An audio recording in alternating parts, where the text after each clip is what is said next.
जैसी सोच, जलालुद्दीन रूमी का वाकया है ना, एक सौदा सलब की दुकान पर वो पहुंचे थे और जाकर खड़े हुए तो एक नौजवान एक खातून को सौदा दे रहा था और उस खातून ने जब पूछा कि पैसा कितना हुआ, उस नौजवान ने पलट कर कहा, मोहब्बत में पैसे नहीं होते, हम होते तो हमारा माइंड डाइवर्ट हो जाता कि देखो यहाँ अय्याशियाँ कर रहे हैं और जनाबे वाला तमस्खरे कर रहे हैं, मजाक बना रहे हैं, ऐसे वैसे गलत रिश्ते हैं वगैरह वगैरह के ख्यालात हमारे जहन में आते। शायद हम उस औरत का घर तलाश करते कि इसके घर वाले को जाके बताओ कि तेरी बेटी कितनी गंदी है, उसका कैरेक्टर कितना खराब है, मगर उनकी सोच में और हमारी सोच में फर्क था। हजरत मौलाना जलालुद्दीन रूमी ने जैसे ये जुमला सुना कि उस लड़के ने लड़की को कहा मोहब्बत में पैसे नहीं होते, रूमी बेहोश होकर जमीन पे गिर गए। लोगों ने पानी छिड़क के उठाया, हुजूर बेहोश होने की वजह तो कुछ नहीं थी। कहने लगे मैंने सोचा जब ये सड़क वाली मोहब्बत का हाल है कि ये कहता है कि मोहब्बत में पैसे नहीं होते और मैं तस्बीह गिन गिन के पढ़ता हूं कि अब 50 हुई, अब 33 हुई, अब 70 हुई, अब 100 हुई, ये सोच बदली गई और ऐसा मजाक में नहीं बदला गया, ये कई 100 साल प्लानिंग के साथ बदला गया, जिसे 100 साल पहले इकबाल ने भांप लिया था, भांप लिया था और कहा था फिक्रे अरब को देख के फिरंगी तखय्युलात, इस्लाम को हिजाजो यमन से निकाल दो। जब मुस्तफा की सोच की जगह अंग्रेजी सोच ले लेगी तो फिर इस्लाम अरब से भी निकल जाएगा। आज देखें अरब वाले क्या क्या कर रहे हैं, क्यों? इसलिए कि सोच बदल गई। बिरादराने मिल्लत इस्लामिया में अपने और अपनी सोच को इस्लामी करना है। जब ख्यालात पाकीज़ा होंगे, दिल साफ होगा तो सोच अच्छी आएगी। बहुत सारी बातें और सोच गंदी, आप इंटरनेट का गलत इस्तेमाल करेंगे तो सोच गंदी होगी, आप किसी के बारे में गलत ख्याल करेंगे तो सोच गंदी होगी, आप निगाहें जमा के रखेंगे किसी और की बहन बेटी पर तो सोच गंदी होगी। हालांकि मैं आपको बताता चलूं, रिवायतों में आया है कि बद निगाही की मनहूसियत में से एक बड़ी मनहूसियत यह है कि किसी और की बहन बेटी पर गैर महरम पर निगाह जमा कर रखने और बुराई के साथ किसी और की बहन बेटी को देखने की मनहूसियत यह है कि ईमान चला जाने का खतरा है और डर इस बात का है कि ऐसा शख्स काफिर होकर मरेगा अगर माज अल्लाह उसने अपनी निगाहों को बुराई से नहीं बचाए। बिरादरानी मिल्लत इस्लामिया, मेरा मौजू बद निगाही नहीं, तेजी के साथ आगे बढ़ रहा हूँ। मैं कह रहा था ईमान वाले ज़रा गौर करें कि अपने ईमान की कंडीशन क्या है, और उसी पर मैंने इमाम राजी का वो वाक़या सुनाया कि राजी ने फरमाया कि वो जो बर्फ़ वाला ऐलान कर रहा था, अल्लाह रहम करे उस पर जिसका सरमाया घुला जा रहा है। बर्फ़ अगर पिघल जाए तो कोई बर्फ़ की कीमत नहीं देगा, वो बर्फ़ रहा ही नहीं, वो तो पानी हो गया, अब उसकी कोई कीमत बर्फ़ की नहीं देगा। यूं ही हमारी और आपकी ज़िंदगी है, जो 30 साल गुजर गए वो वापस मिलने के नहीं है, जो दोस्त बिछड़ गए वो बिछड़ गए, जो रिश्तेदार चले गए वो चले गए, जो मौके गंवा दिए हमने वो गंवा दिए। एक हसरत हमारी जिंदगियों में रहती है कि यार फला मौके पर ऐसा फैसला किया होता तो आज मैं फला जगह नौकरी में होता।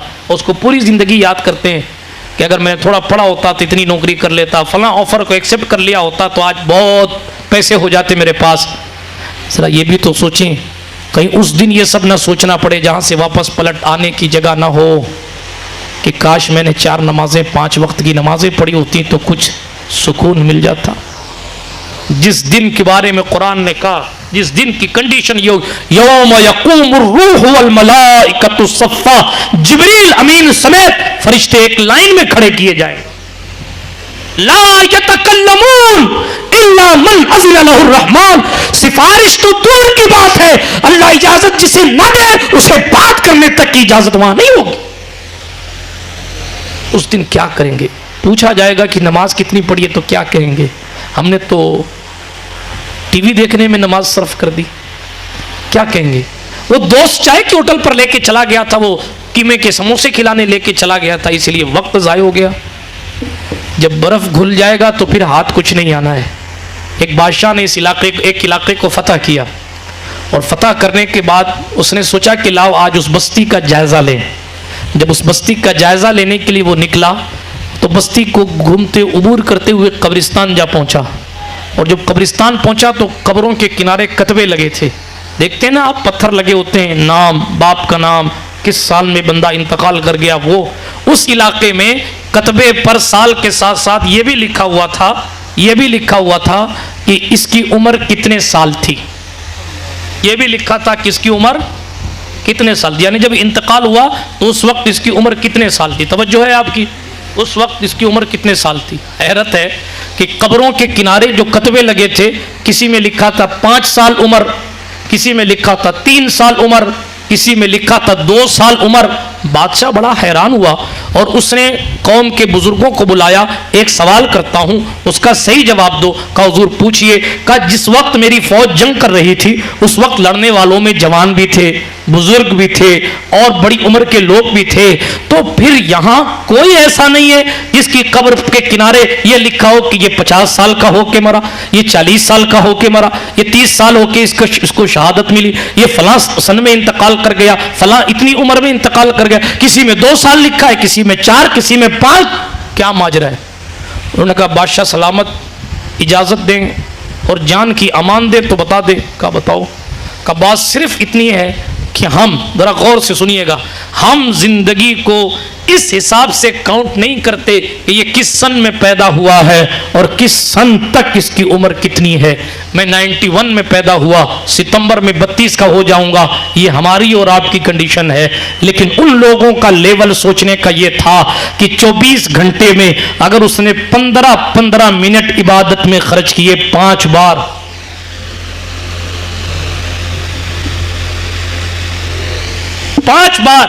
तो सिर्फ 75 मिनट, 24 घंटे की उम्र नहीं लिखेंगे हम, सिर्फ 75 मिनट की उम्र लिखेंगे। इसलिए कि हम उसे जीना मानते ही नहीं जिसमें खुदा का जिक्र ना किया जाए। हम उसे जिंदगी नहीं मानते, जो जिंदगी का लम्हा खुदा की याद से खाली हो, हम उसे जिंदगी नहीं मानते। इसलिए कोई एक दिन जिया तो हमारे हिसाब से तो वो 70-75 मिनट जिया। इस तरह करते करते उम्रें हमारे यहां यूं शॉर्ट हो गई। आप अंदाजा लगाइए और आप अपनी जोड़ लीजिए। 7 दिन में 10 मिनट, 14 दिन में 20 मिनट, 1 महीने में 40 मिनट। आप अपने दिल से पूछें, एक एक सांस को जिस रब ने पैदा किया वो चाहे तुम्हारी जाने वाली सांस वापस ना आए और आने वाली सांस वापस न जाए, एक एक मिनट में 72 मर्तबा जो दिल धड़काता है 1 मिनट में, हमने 1 महीने में टोटल 1 महीने में कुल इबादत में जो वक्त सर्फ किया अराउंड 40 मिनट। यानी 1 महीने में 1 घंटा भी हमने अल्लाह के लिए नहीं निकाला। कोई लंबी चौड़ी तकरीर नहीं, मैं कोई मुकर्रिर नहीं, सिर्फ आपसे सवाल कर रहा हूं, इतना तो आप भी समझते हैं ना। कोई ऐसा है जो कह दे मैं अल्लाह का बंदा नहीं हूं, माज़अल्लाह? कोई है जो कह दे मुझे रिस्क अल्लाह के सिवा कोई और देता है, माज़अल्लाह? कोई नहीं कहेगा। गुनहगार से गुनहगार शख्स ये कहेगा कि नहीं मैं हूं गुनहगार लेकिन अल्लाह का बंदा हूं, अगर वो मुसलमान है तो। लेकिन सवाल मैं अपने मुसलमान भाइयों से पूछ रहा हूं, क्या आपको 1 महीने में 1 घंटा मिला अल्लाह के लिए? 1 महीने में, वो भी पता नहीं कबूल हुआ भी कि नहीं।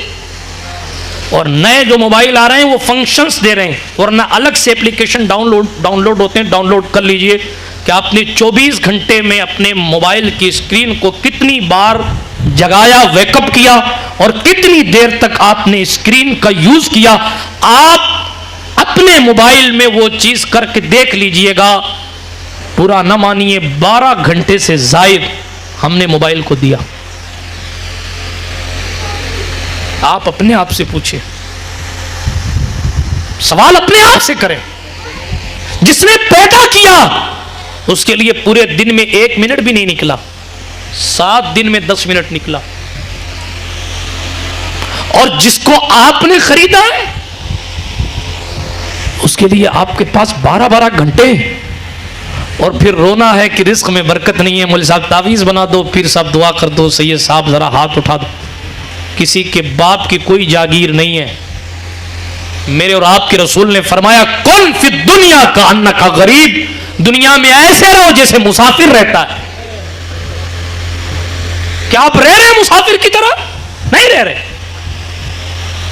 आप सफर करने यहां से यूपी जाते हैं, सामान लेके जाते हैं, वहां से आते हैं तो अचार, चिवड़ा, चावल, पता नहीं क्या क्या लेके आते हैं कि साहब वहां काम आए। आते ना लाते हैं, क्यों? सफर में काम आएगा, परदेश में काम आएगा।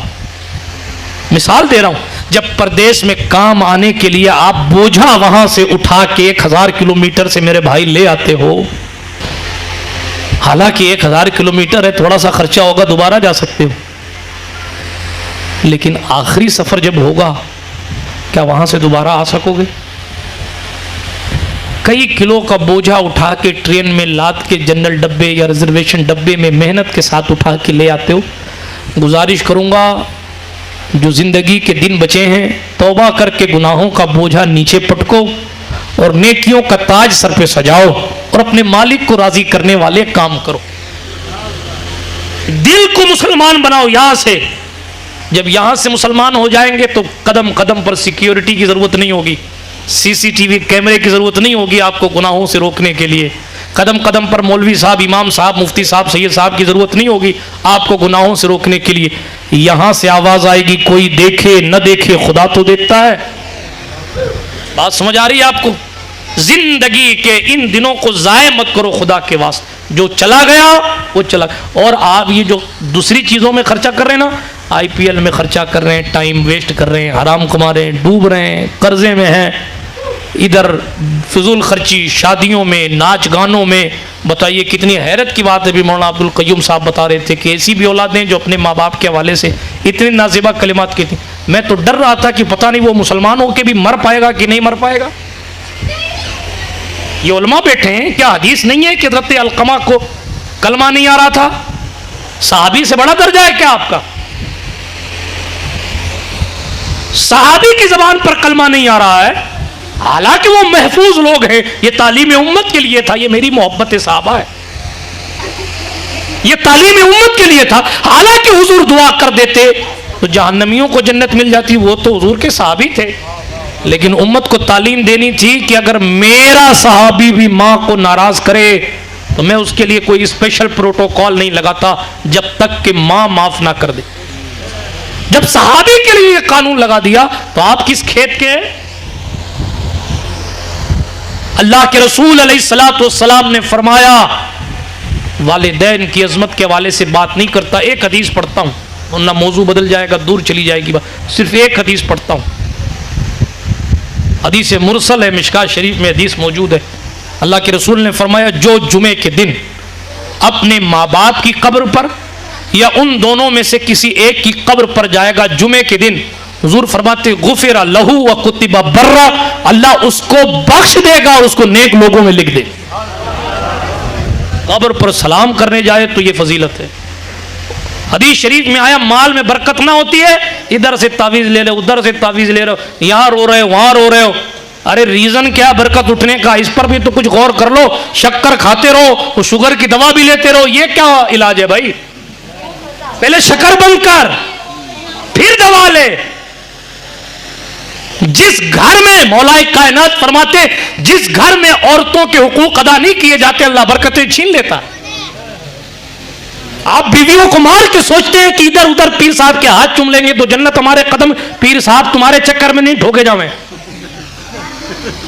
कई लोग कयामत में ऐसे भी होंगे, और कयामत का छोड़िए, कई ऐसा भी हाल होगा। ये गुजरात है कि ऊपर कव्वाल ढोल पीट रहा है, नीचे फरिश्ते ठोक रहे हैं उसको। क्यों?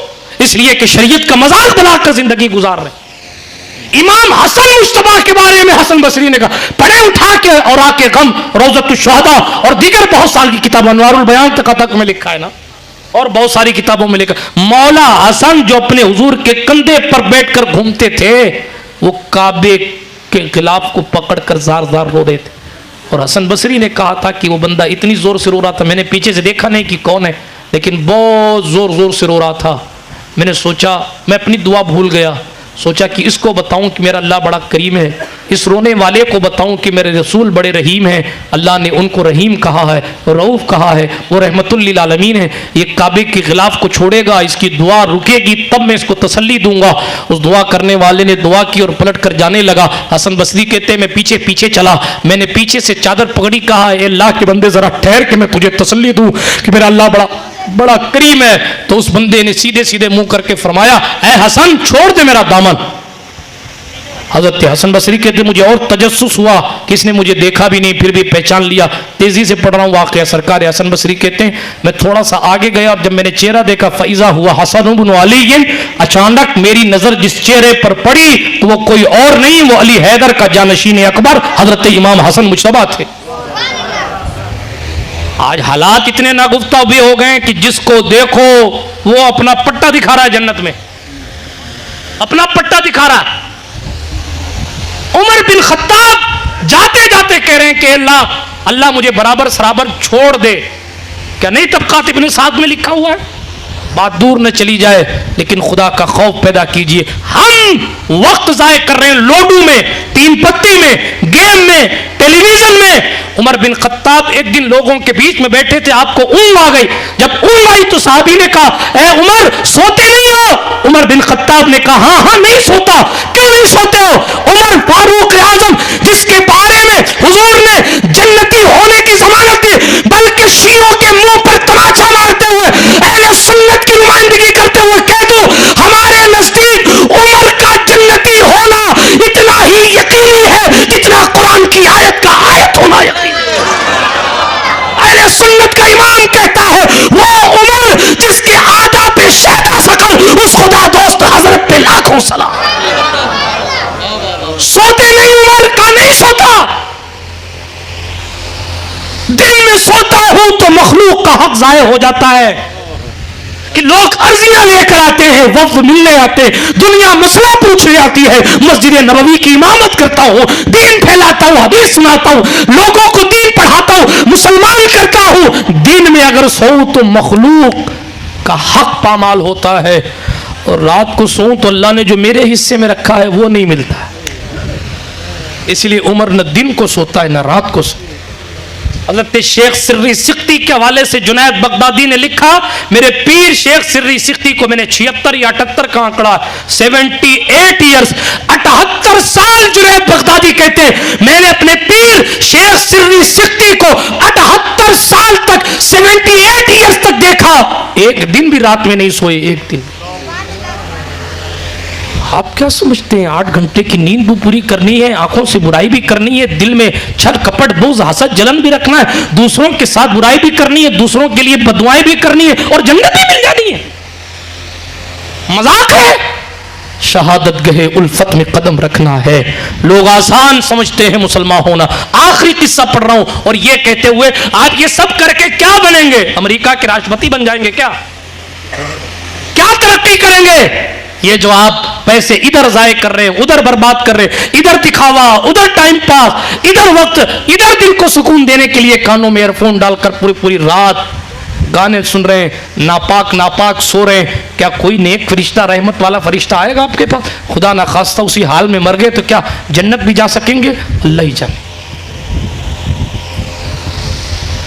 हजरत हारून रशीद, हजरत बहलोल दाना, फजल बिन रबी कहते हैं हारून रशीद हज से वापस आ रहा था, मैं उसके साथ था। हम कूफा पहुंचे तो जाहिर है कि बादशाह पीछे था और वफ्द आगे था। तो फजल बिन रबी कहते हैं कि हम कूफा पहुंचे तो आगे बहलोल दाना जो है वो चीख रहे थे। तो हमने उनको कहा कलंदर खामोश हो जाओ, खलीफा आ रहा, खलीफा आ रहा है, खामोश हो जाओ। चुप हो गए। हजरत बहलोल दाना खामोश हो गए। जैसे ही सिपाही ने समझाया खामोश हो। जैसे ही हारून रशीद करीब आए तो कहे हारून। बादशाह रुक गया, जरा कहीं मेरी बात भी सुनते जाओ। अब एडमिनिस्ट्रेशन कांप गया कि यार वक्त के गवर्नर को रोक लिया, अब पता नहीं हारून रशीद क्या फैसला करते बहलोल दाना के हवाले से। बहलोल दाना ने कहा हारून रशीद एक हदीस सुनता जा, हज़रत क़िदामा से रिवायत की रसूल मुहतशम सल्लल्लाहु अलैहि वसल्लम तशरीफ़ ला रहे थे तो हुजूर एक ऐसे ऊँट पर बैठे थे जिसमें सादा सा कजावा था और कहने लगे, चूँकि उनको चुप कराया था ना कलंदर को, तो कलंदर ने फिर हदीस से जवाब दिया। लोग बहलोल दाना को दाना दाना कहते हैं और ये भी कहते हैं कि दीवाने की तरह रहते थे। जुनैद बगदादी जिससे खाने के आदाब सीखते हैं, बात दूर चली जाए, इमाम आज़म अबू हनीफा के असातिज़ा में जिसका नाम लिखा है बहलोल दाना, बहलोल। हारून रशीद ने एक दिन हजरत बहलोल दाना को पेटी में बिठाया और ऊपर खिंचवा लिया। तो वो भी खलीफा था, तो उसने कहा बताओ अल्लाह तक कैसे पहुंचते हैं? तो हारून रशीद को जवाब दिया, ऐसे ही पहुंचते हैं जैसे मैं तेरे तक पहुंचा हूं। दीवानों की बातें भी दीवानी।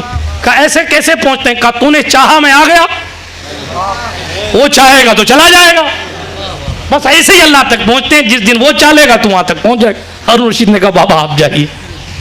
बहरहाल वो किस्सा दूसरा सुना रहा था मैं। फजल बिन रबी इसके रावी हैं, कहते हैं कि कूफा से गुजरे तो मैंने चुप करा दिया, मैं चुप रहा, खलीफा आ रहा है। खलीफा दूर था तो ठीक है, गवर्नर की हैसियत है, बादशाह इलाके का। उस वक्त तो बहलोल दाना चुप हो गए, लेकिन जैसे ही बादशाह करीब पहुंचा तो कहा बादशाह खलीफा मेरी एक बात सुनाओ। हज़रत क़िदामा से रिवायत है हुज़ूर अलैहिस्सलाम को उन्होंने देखा कि हुज़ूर एक सादी सी ऊँटनी पर जलवा फिकर होकर तशरीफ ला रहे, सादा सा कजावा था, कोई सजाया वजाया नहीं था और हटाना भगाना दूर हटना नहीं था हुज़ूर के आने में।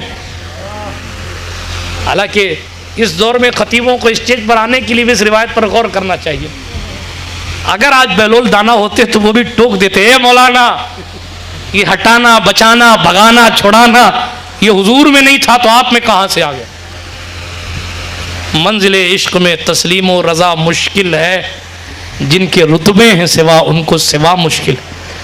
बादशाह के आदमी ने उनको चुप कराया, उन्होंने बादशाह को रोक के सुना दिया। तो फजल बिन रबी कहते हैं हम घबरा गए कि अब हारून रशीद क्या कहेगा, तो हमने जल्दी से हाथ बांध के कहा हुजूर हुजूर ये दीवाना है, ये बहलोल है, दीवाना है। हारून रशीद ने कहा मैं जानता हूं ये बहलोल दाना है। फकीरों की शान ये थी कि बादशाह भी पहचानते थे कि इसका लेवल क्या है, मैं जानता हूं ये बहलोल दाना है। फिर हारून रशीद ने कहा हुजूर मुझे कुछ नसीहत कीजिए। वाकया लंबा है मगर इसी पर मैं बात खत्म करता हूं, फिर कभी पढ़ूंगा वाकया। हारून रशीद ने कहा मुझे कुछ नसीहत कीजिए। तो बहलोल दाना ने एक शेर पढ़ा, उस शेर का मफहूम यही था, शेर का मफहूम ये था, तवज्जो है आपकी? हाथ उठाकर कहें या रसूल अल्लाह, सुभान अल्लाह। बड़े बेदारी के साथ 2 बजे आप सुन रहे हैं।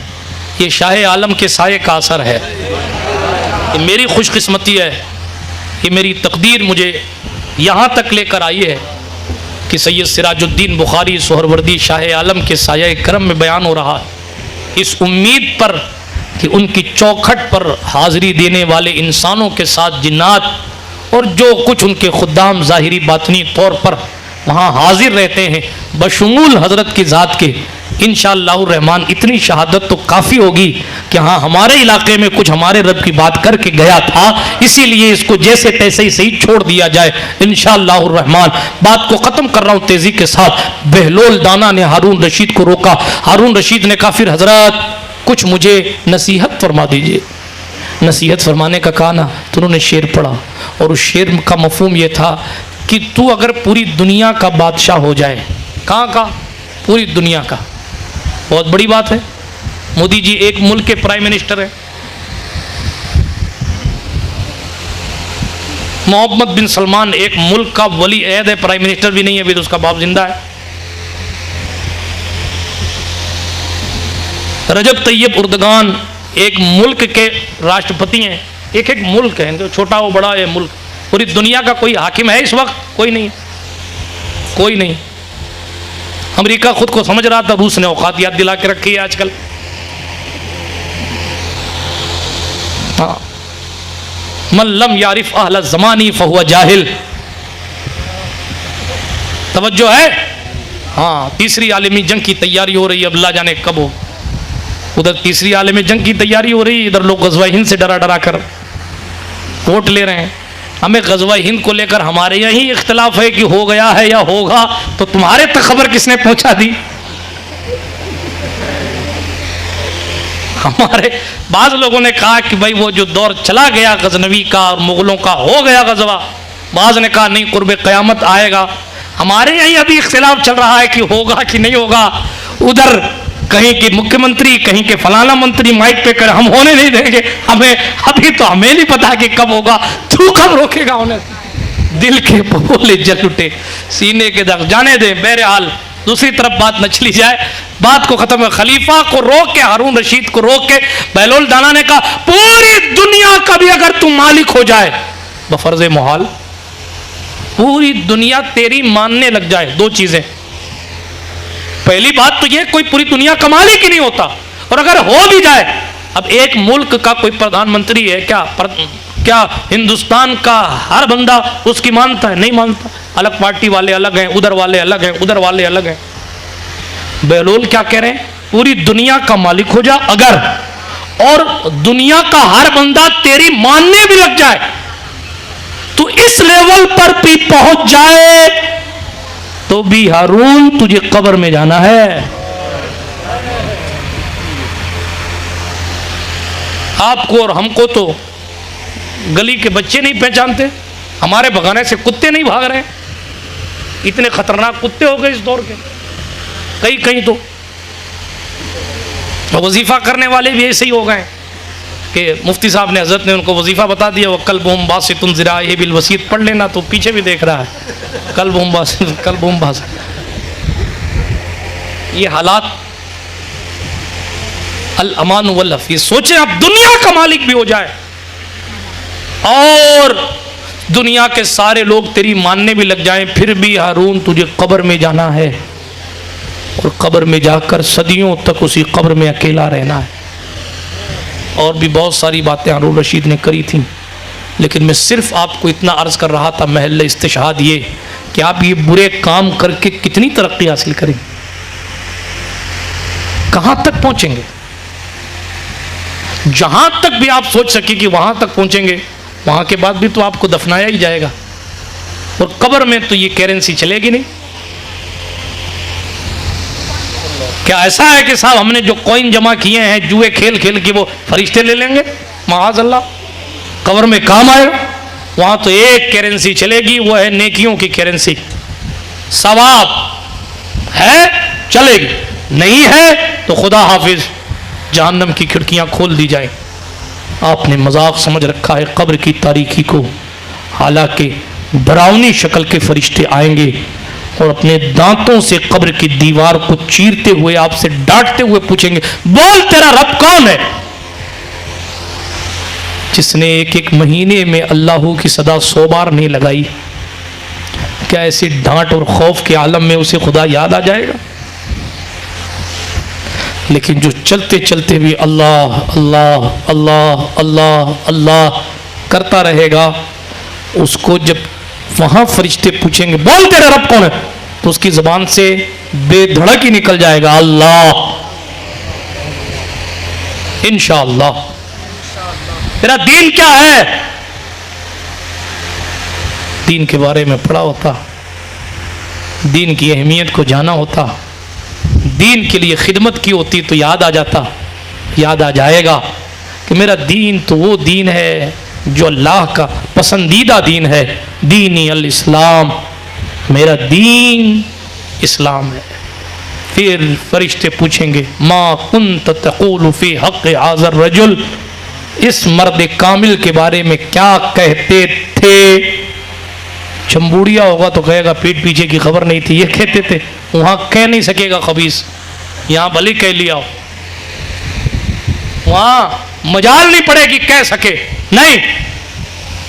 लेकिन आप शाह आलम सरकार के साए में बैठकर हुजूर की नातें सुनने वाले होकर, हुजूर पर दुरूद पढ़ने वाले होकर इस दुनिया से जाएंगे और फरिश्ता पूछेगा इनके बारे में क्या कहता था, तो आप कहेंगे अल्लाह की सरता बकदम शान है ये, इंसान नहीं इंसान, वो इंसान है ये। इनके बारे में पूछते हो, कुरान तो ईमान बताता है, और ईमान ये कहता है मेरी जान है ये, कब्र में लहराएंगे 2 4 दिन 5 दिन 6 दिन 10 दिन नहीं, ताहश्र चश्मे नूर के जलवा फरमा होगी जब तलअत रसूलुल्लाह की। अल्लाह पाक हम